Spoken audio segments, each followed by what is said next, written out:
Hello,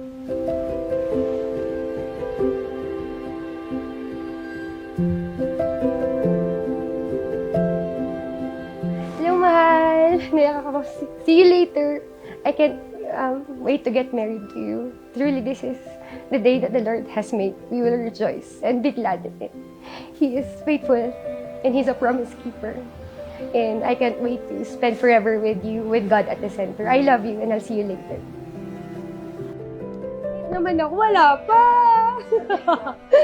Kasi sobrang thankful kay Lord talaga. Answered prayer po eh. Tagal namin hinintay, hanggang pinagdaanan, pero ito na yun. So, sobrang excited na makita siya.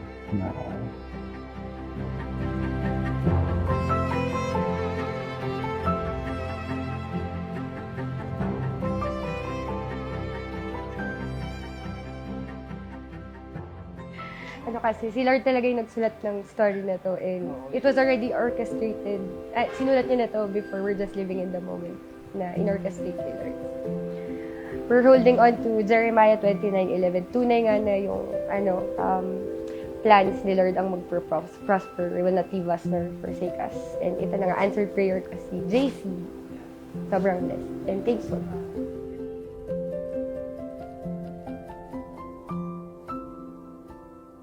JC and Melva, congratulations. In this garden setting, you're about to be married before God and before loved ones and friends. In His perfect time, our sovereign God has led you to each other. Not a second too early or too late. He has made everything beautiful in His time.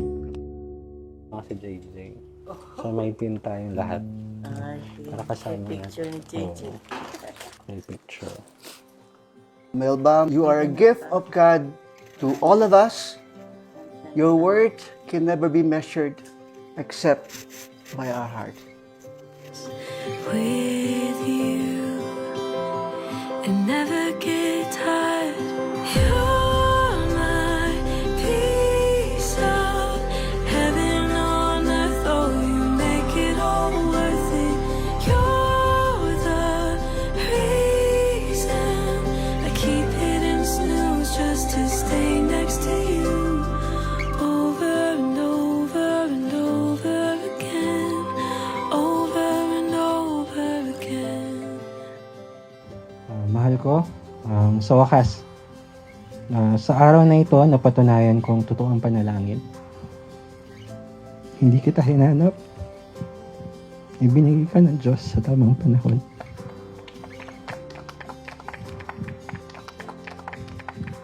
Never get tired, 'cause you're my piece of heaven on earth. Oh, you make it all worth it.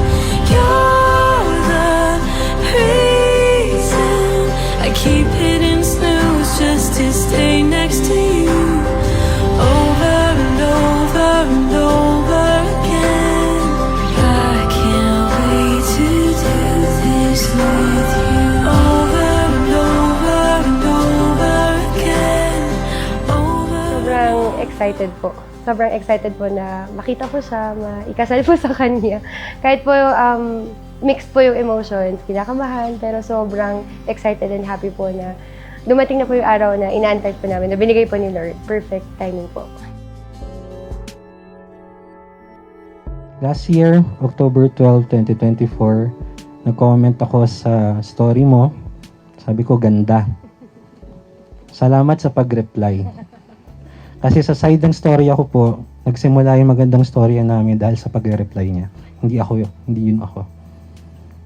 Walang pilit, walang inaasahan, pero may kapayapaan at may saya sa puso ko nung oras na yun. At may pakiramdam na tama. I truly see God's glory in you, your generous heart, your kindness, compassion, selflessness, patience, and humility. You accepted every part of me. You love me as I am, made me feel safe, seen, and valued. Hello. I'm okay. Naiyak ako. Thank you, Lord. This is it, mahal. God is so good. So faithful. Pero salamat sa Panginoon at dumating ka, mahal. Sa pagmamahal mo, natutunan ko maging kalmado, maging totoo, at magtiwala muli. Mahal, words will not be enough to express how blessed and grateful I am to have you. You always go above and beyond without asking anything in return, without complaining. And to celebrate every victory and lesson along the way. To always remind you that you are deeply loved, chosen, and treasured by our Creator.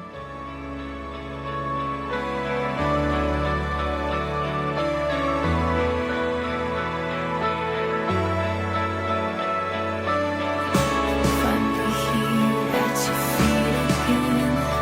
Everything I am, reaching out, I surrender. Come sweep me up in your love again, and my soul will dance on the winds of forever. Finally here at your feet again. Everything I This love, this day, this covenant belongs to Him, and I will make these vows to you, Mahal, before our families, loved ones, and our God.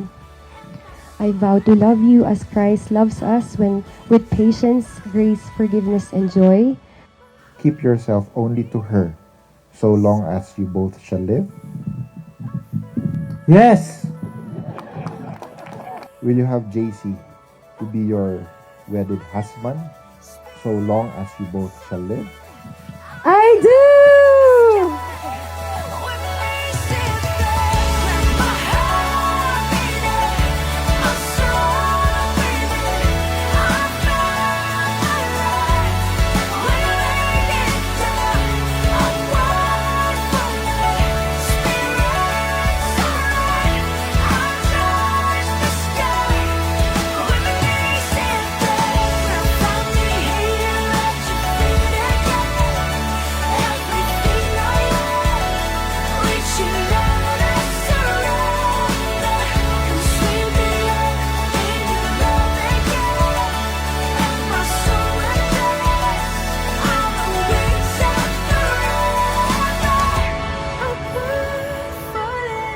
Spirit soaring, I touch the sky, with my knees hit the ground.